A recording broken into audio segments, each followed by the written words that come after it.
Hello friends, welcome to exam knowledge. साथियों, आज के इस वीडियो में हम बात करने वाले हैं बिहार शिक्षक भर्ती 2.0 के बारे में, और इसमें भी हम विशेष तौर पर वर्ग 6 से 8 के अभ्यर्थियों के बारे में बात करने वाले हैं।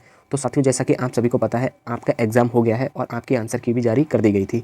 वहीं आप लोगों ने अपना अपना स्कोर चेक कर लिया होगा और अभी तक आपको पता चल गया होगा कि आपका स्कोर कितना है। तो साथियों, अभी तक आपने कट ऑफ की बहुत सारी वीडियो देख ली होंगी और आपको लग रहा होगा कि आप सिलेक्ट हो सकते हैं या नहीं। देखिएगा, अभी आप लोगों को बता दें कि बहुत सारे अभ्यर्थी ऐसे हैं जिनका स्कोर बहुत ही अच्छा गया है। तो जिन लोगों का अच्छा स्कोर गया है उन लोगों को 100% श्योरिटी हो गई होगी कि उनका सिलेक्शन हो पाएगा या नहीं। लेकिन साथियों, कुछ लोगों का स्कोर काफ़ी कम भी गया है, लो स्कोर है, और कुछ ऐसे साथी हैं जो कि बॉर्डर लाइन पर हैं, जिनको नहीं पता है कि उनका हो पाएगा या नहीं। तो ऐसे अभ्यर्थी बहुत ज़्यादा परेशान हैं। तो आज हम इसी बारे में थोड़ी सी बात करने वाले हैं कि आप लोगों को क्या करना चाहिए कि जिससे कि कम से कम स्कोर वाले का भी सिलेक्शन हो जाए। तो देखिएगा, जैसा कि आप सभी को पता है कि वर्ग 6 से 8 के लिए आपकी टोटल वैकेंसियों की संख्या थी 32,000 के आसपास। तो लगभग 32,000 पदों पर आपकी वैकेंसी आई हुई थी। और वहीं आप देखेंगे कि इसमें जो एलिजिबल कैंडिडेट था वह आपका बीटीसी जिसको डीएलएड बोलते हैं, और वहीं बात की जाए बीएड, तो इन दोनों के ही कैंडिडेट इसमें एलिजिबल थे। साथ ही आपके पास शर्त क्या थी कि आपने बिहार का टेट का पेपर 2 पास किया हो या फिर आप सीटेट पेपर 2 क्वालिफाई हो।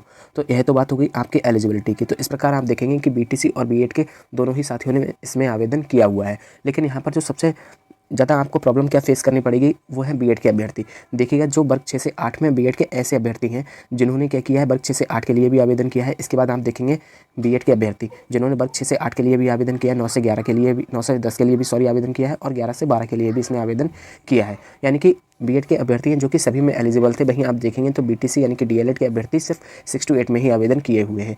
तो इस तरह से आप देखेंगे कि जो बीएड का कैंडिडेट है इसके पास ज़्यादा चांसेस हैं सेलेक्ट होने के, क्योंकि इसका जो आप देखेंगे कि इस बार जो ट्री 2.0 हुआ है इसमें इसके पास कहाँ चांसेस है। तो वर्ग 6 से 8 में भी चांस है, 9 से 10 में भी चांस है, और 11 से 12 में भी चांस है। आपको पता है कि यहाँ पर अदर स्टेट ने भी इसमें अप्लाई किया हुआ है। अब देखिएगा, 6 to 8 में जो भी आप देखेंगे बीएड के कैंडिडेट हैं, उनके पास या तो बिहार का पेपर 2 क्वालिफाई होंगे या फिर सीटेट का पेपर 2 क्वालिफाई होंगे। वहीं आप सभी को पता है कि इस भर्ती से पहले आपका बिहार में एस्टेट का पेपर भी करा लिया था। अब देखिएगा, अधिकतर अभ्यर्थी बीएड के हैं जिनके पास एस्टेट का पेपर 1 या फिर एस्टेट का पेपर 2 आप देखेंगे तो क्वालिफाई। पेपर 1 एस्टेट का जो होता है वो आपको 9 से 10 की वैकेंसी के लिए मांगा जाता है। वहीं जो पेपर 2 एस्टेट का होता है वो 11 से 12 की वैकेंसी के लिए उसकी ज़रूरत पड़ती है। तो इस प्रकार ऐसे बहुत सारे अभ्यर्थी हैं अदर स्टेट के भी जिनके पास एस्टेट हैं और वो बीएड से हैं, और उन्होंने 9 से 10 और 11 से 12 में भी अप्लाई किया हुआ है।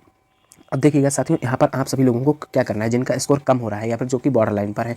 आप देखेंगे, मान लीजिएगा कि कोई भी बीएड का अभ्यर्थी है, उसका एग्ज़ाम का जो आप स्कोर देखेंगे 6 to 8 की बात कर ली जाए, फिर उसके बाद हम 9 से 10 की बात करते हैं, फिर हम उसके बाद बात करते हैं 11 से 12 की।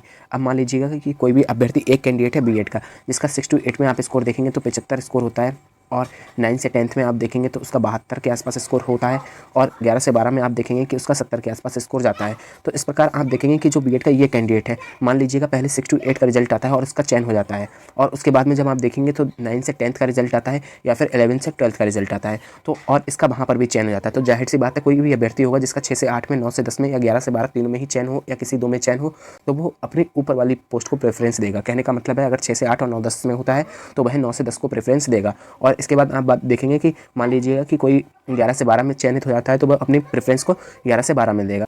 इस प्रकार अभी आपने क्या देखा कि जैसे कि बीएड का कोई भी साथी है जिसका 75 स्कोर बन रहा है 6 to 8 में। अब मान लीजिएगा कोई और साथी है जिसका स्कोर 6 to 8 में लगभग 74 बनना है या इससे थोड़ा सा कम बनना है। तो इस प्रकार आप क्या देखेंगे कि ये जो साथी जिसने पहले 6 to 8 में अपना चयनित हो गया था, उसके बाद में जब दोबारा से रिजल्ट आया 9 से 10 का, 11 से 12 का, तो इसने अपनी सीट छोड़ दी।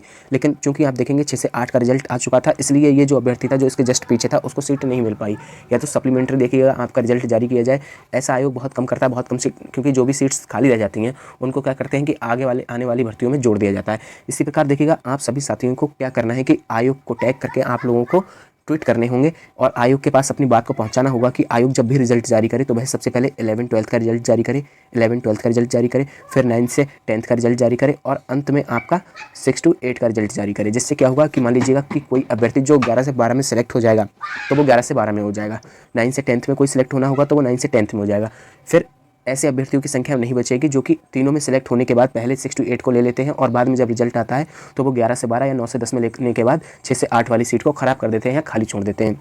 तो इस प्रकार आपको अपनी बात पहुंचानी होगी। तो जो भी आप देखेंगे कि आपके साथी होंगे 6 से 8 वाले बीएड कैंडिडेट जो अच्छा स्कोर किए होंगे वो यदि 11 से 12 में सेलेक्ट हो जाते हैं या 9 से 10 में सेलेक्ट हो जाते हैं और ऐसा ही होगा तो आप देखेंगे कि जो 6 से 8 की कट ऑफ होगी उस पर अच्छा खासा इफेक्ट देखने को मिलेगा। तो 6 से 8 वाले जो भी अभ्यर्थी रहेंगे उनका जो कट ऑफ जाएगी फाइनल कट ऑफ, उसमें आपको गिरावट देखने को मिलेगी और यह गिरावट आपको आराम से 4 से 5 नंबर की देखने को मिल सकती है। इस प्रकार आप सभी लोग एक एक ट्वीट करिएगा और आयोग तक अपनी बात पहुंचाइएगा कि सबसे पहले जो आयोग रिजल्ट जारी करे वह 11 से 12 का करे, फिर 9 से 10 का करे और अंत में आपका 6 से 8 का रिजल्ट जारी किया जाए। तो यदि आपको हमारी यह बात समझ आई हो और वीडियो आपको पसंद आई तो वीडियो को लाइक और शेयर कर दीजिएगा, जिससे कि अधिक से अधिक साथियों तक ये बात पहुंचे और चैनल को भी सब्सक्राइब कर लीजिएगा।